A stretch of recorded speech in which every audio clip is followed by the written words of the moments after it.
오늘도 좀 강력 사건에 대해서 먼저 얘기를 하겠습니다. 공원 산책로에서 30대 여성 성폭행했던 그리고 살해했던 최윤정 이 사건 발생한 지 일주일 만에요. 이번에는 또 다른 전주의 산책로에서 사건이 발생을 했습니다. 저희가 이 사건 CCTV 영상을 확보했는데 지금 나가고 있죠. 한 여성이 늦은 시간 천변 산책로를 걷고 있고 그 뒤에 빨간 동그라미를 보시면 어떤 남성이 그냥 걸어가는 줄 알았는데 갑자기 저렇게 빠른 걸음으로 다가오더니 그 여성의 목을 확 낚아채는 장면이 이 CCTV에 담겨 있습니다. 다행히 여성이 크게 다치진 않았다고 하는데 서 변호사님, 이 범인 잡혔나요?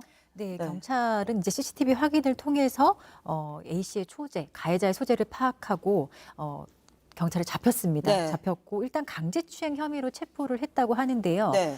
근데 사실 왜 저런 행동을 했는지는 경찰 조사 과정에서 그 40대 남성의 의도라든지 이런 여러 가지를 좀 조사를 해볼 필요가 있어요. 예. 강제추행 혐의를 적용할 것인지 아니면 사실 뭐 강간에 대한 고의가 있을 수도 있고요. 그리고 아니면 강도가 될 수도 있고 예. 이런 것들은 조금 더 조사를 해본 뒤에 구체적인 혐의를 적용하지 않을까 그렇게 생각을 합니다. 네, 이 사건이 전북 전주의 한 산책로에서 벌어진 일이고 다행히 여성은 이제 저항을 해서 빠져나왔는데 범인이 지금 강제추행 혐의로 체포가 된 상황입니다.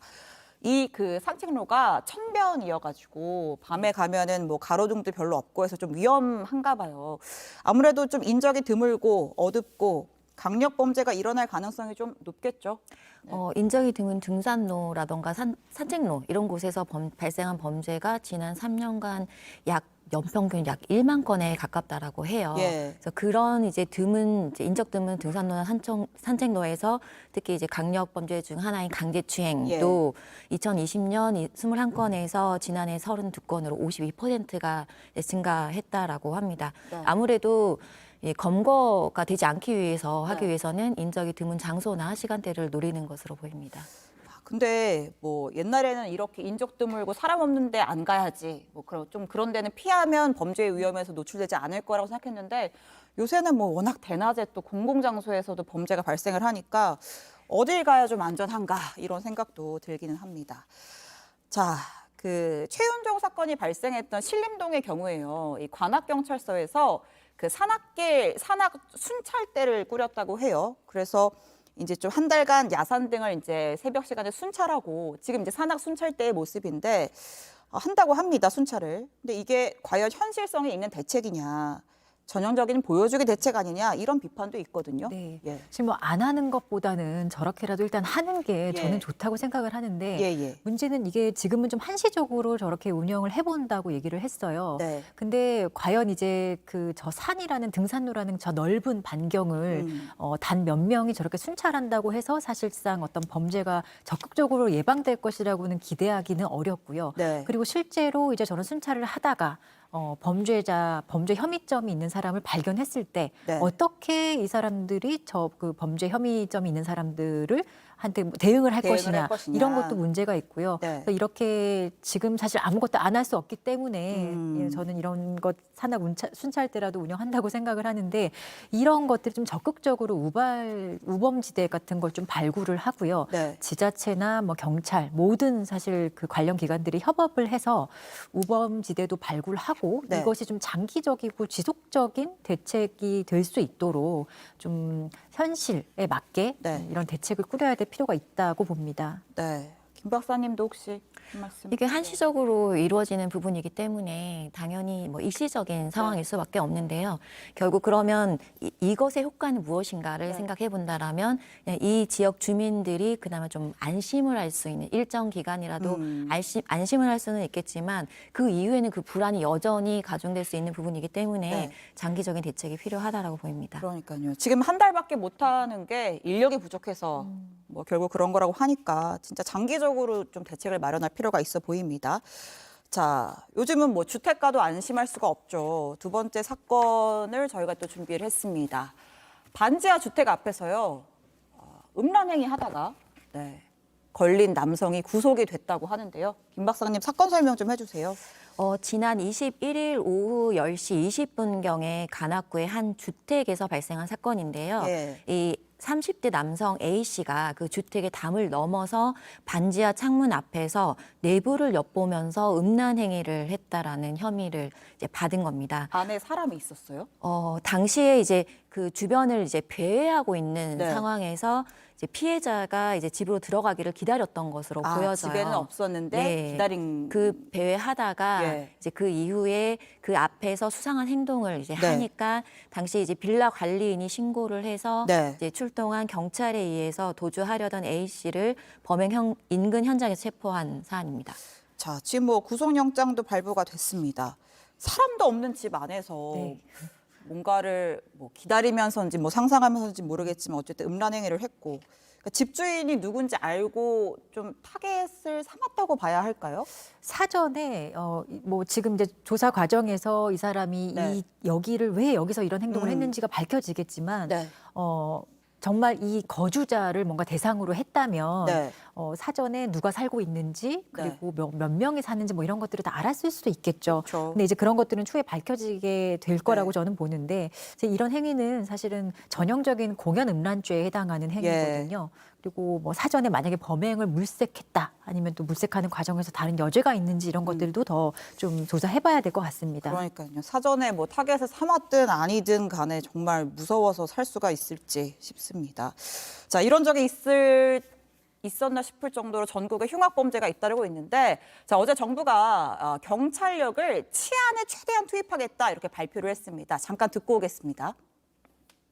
범죄 유형에 맞춰 경찰력을 거점 배치하고 순찰을 더욱 강화하는 한편 지방자치단체와 협업하여 CCTV, 보안 등 비상벨 등 범죄 예방 기반 시설도 대폭 확충하겠습니다. 자, 궁금한 게 대표적인 대책 중에 하나로 항상 CCTV 설치 확대를 얘기를 하거든요. 근데 이게 과연 범죄 예방에 도움이 될 수 있는지 아니면 뭐 사건 벌어진 다음에 범인 찾는 데 도움이 되는 건지. 김 박사님, CCTV 설치 늘리면 좀 예방에 도움이 돼요? 이게 그 CCTV 설치에 대한 찬반 논쟁 중에 하나의 쟁점 사항인데요. 네. 이제 연구 결과에서는 이렇게 CCTV를 설치한 지역 내에서 범죄 발생률이 떨어졌고 그 주민들도 안심하는 효과가 있다라는 이제 다양한 연구 결과들이 있는데 일부 이제 다른 연구들에서는 실제로 그 지역 내 CCTV가 증가했음에도 불구하고 범죄 발생률이 더 이제 증가했다. 연구 결과가 좀 엇갈리네요. 예, 연구 결과가 좀 엇갈리는 부분들이 있습니다. 이제 다만 이런 연구 결과들에서의 어떤 차이를 보면 실제로 측정을 어떻게 했는지에 따라 좀 달라질 수가 있거든요. 예. 뭐 가령 CCTV가 있는 장소 내에서만 범죄 발생률을 이제 확인을 했다라면 아무래도 그 발생 비율이 낮아질 수밖에 없는 상황인데 예. 그럼 지역 전체적으로 이제 놓고 봤을 때 그 CCTV가 있는 곳 말고 그럼 그 지역을 피해서 그 장소를 피해서 다른 곳에서 범죄를 이제 저지르는 그런 경우까지 이제 통합해서 본다라면 과연 이게 예. 효과가 있었을까 이런 부분들이 좀 결과가 달라질 수가 있는 부분이죠. 네. 그래서 이런 그 연구 결과들에서 이제 측정을 하려는 부분들이 전체 뭐 어떤 내용들을 가지고 측정했는지에 따라서 좀 결과가 달라질 수 있기 때문에 네. 이건 전체적으로 좀 연구 결과를 좀 살펴봐야 될 부분입니다. 근데 그렇군요. 네. 좀 중요한 거는 예. CCTV를 설치를 한다 하더라도 결국 우리가 앞서 지금까지 봤던 어떤 분노 범죄나 이런 네. 무차별 범죄의 경우에는 CCTV가 뭐 없다고 범죄를 저지르지 않거나 범죄를 저지르는 부분이 아니기 때문에 결국 이런 CCTV가 있을 때 사전에 이제 뭔가 이제 이상한 행동, 징후 이런 범죄 시그널을 발견하고 그걸 빠르게 대처해서 예방한다던가 예를 들면 배회를 뭐 오랫동안 하고 있다든지. 네, 그렇죠. 예. 그래서 제가 전에도 한번 말씀드린 적이 있는데 이렇게 인공지능을 이용해서 CCTV 내에서 이 이상 행동을 하는 사람들을 감지하는 그런 그 기술들이 개발이 됐거든요. 네. 문제는 이제 비용에 따른 문제들이기 때문에 이런 범죄 시그널을 빨리 캐치해서 예방할 수 있는 차원, 네. 그러면 그 인근에 있는 순찰을 한다던가 지역 주민들의 어떤 그런 결성되어 있는 집단들과 좀 의사소통을 잘 해서 빠르게 대처할 수 있는 방법을 찾을 필요가 있겠습니다. 알겠습니다. 자, 요새 그래서 뭐 남녀노소 가리지 않고 내 몸은 내가 스스로 지켜야 된다.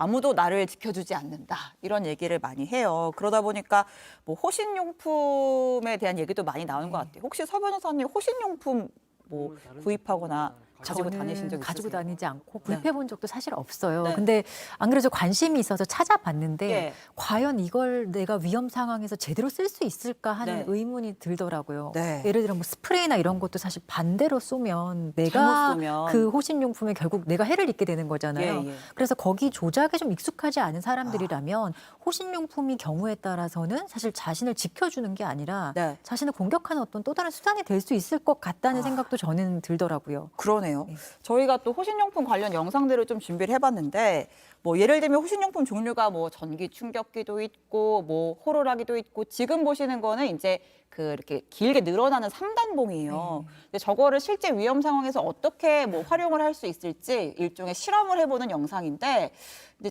뭐 저 정도의 이제 강력한 뭐 이렇게 물리력을 행사할 수 있다 뭐 이런 건데 이제 저거를 그러니까 가방에 이렇게 접어서 넣어놓은 상태에서는 가방에서 꺼내는 시간부터 해서 지금 막 초를 재고 있어요. 그러면 또 이렇게 펼치는 시간까지 해서 근데 저 기간 동안 사실은 범인이 달려들었을 때 실질적으로 활용을 할 수 있을 것인가 이런 우려도 있고 저는 뭐가 우려되냐면 저거를 만약에 범인한테 뺏기면 범인 입장에서는 또 다른 무기가 되는 거잖아요. 그래서 이런 것들을 좀 잘 그냥 뭐 갖고만 있는 게 아니라 어떻게 활용할지도 조금 공부를 해야 될 것 같고 그리고 갖고 있다고 해서 저거를 갖고 범인이랑 대적하느냐 이것도 또 생각을 해봐야 될 것 같아요. 네. 이게 사람이 자극할 수도 있잖아요. 그렇죠. 우리가 앞서 그 산책로에서 목을 뒤에서 갑자기 조르고 하는데 네. 이 상황에서는 뭔가 호신용품을 꺼내가지고 대처할 수도 없고요. 이렇게 이제 제압당하지 않는 상태라고 하더라도 그 위협 상황에 직면하게 되면 사람이 이제 갑자기 얼어붙는 예. 그런 형태들도 있기 때문에 이런 것들을 적절하게 사용하는 게 좀 어렵기 때문에 대부분 현장에서 빠르게 벗어나는 것을 이제 좀 추천을 드리는 부분이고 다만 이제 호루라기 같은 것들을 좀 불면 사람들이 좀 주의를 집중할 수 있거나 이런 부분에 대해서 이제 주변 사람들이 좀 빨리 캐치할 수 있을 것이다라는 정도로 이야기를 하는 겁니다. 네, 알겠습니다.